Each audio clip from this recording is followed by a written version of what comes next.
Something that I learned about healing is that when you allow yourself to feel the lower energy emotions, right? The stuff that we're taught to repress and push down, the anger, the shame. Imagine being shamed out of feeling shame, right? There's nothing wrong with feeling shame. And this is interesting too because it's kind of like a paradox, right? Look at the emotion of shame, right? It's very low energy. It is. And it's like there's shame around it, right? But you need to feel it in order to heal it. Doesn't mean that whoever taught you to, you know, be ashamed of yourself, or whoever taught you shame was right for what they did. And it doesn't make them good or bad. Based on my experiences, we live in a very shame-based society. And it's very weird to live in a very shame-based society. I've been covered in shame for a very long time. And it's just an unnecessary weight that I have carried around. But when I look at my experiences of healing, because this is something that I've learned, and it's actually something that I'm experiencing too. So I've learned that when you allow yourself to feel the lower energy emotions, right? Whether it's anger, whether it's shame, whether it's guilt, right? Guilt is some wild shit. Guilt stops people from success. Guilt actually stops people from success. Because then at some point there becomes a ceiling to performance, right? Oh, you feel guilty because the people around you just aren't going to make it.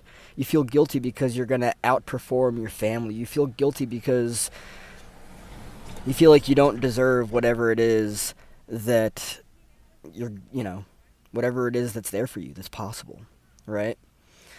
Yeah, guilt and shame are very interesting. Anger, I was taught, was unacceptable. But the really interesting thing is that the more I allow myself to feel all of these lower energy emotions, just sit with them, and believe me, I have. I've sat with shame, I've sat with guilt. Mostly I think that I would just say I've sat with just pain. I've reflected on stuff from the past and everything. I've sat with it. I've gone back into memories and stuff. I've basically brought myself back into the situation. Because again, the mind can't tell the difference between what's real and what's just imagined, right? So I actually bring myself back into the scenarios and everything, and I allow myself to feel. That's how you heal. What I've learned, and what I've also experienced, is that when you allow yourself to feel this stuff, instead of repressing it and pushing it down, right? When you allow yourself to feel the anger,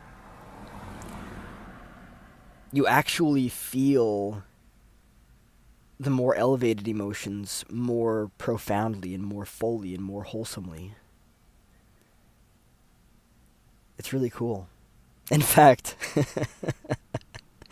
as I laugh, I really enjoy laughing.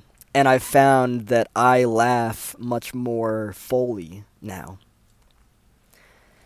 And I really allow myself to get consumed by laughter. And as I laugh, as I feel what it is that I'm feeling, the elevated emotions, whether it's joy, whether it's peace, laughter, like whatever it is, I really allow myself to feel it. Like I get lost in the laughter. It's a really beautiful experience. It's absolutely awesome. I've noticed that I now see other things that I maybe didn't previously see as funny, and I laugh, and it's like, or not only that, but like things that like used to like go over my head that were funny that I didn't understand. I now see them and don't like look twice. Like I know, like it's funny. Um, but yeah, there's actually, and I don't know if this has to do with anger. It might have to do with anger, but I think that anger actually makes you funnier. Um, I've actually considered comedy. Like I've considered like telling jokes and stuff, being a comedian, and I've just noticed that I enjoy laughing more. I really take in the more elevated stuff much more fully now, and that's a really cool experience. It really is. The blockages are getting out. I am dropping the shoulders. I am breathing more fully and deeply. And I just simply am.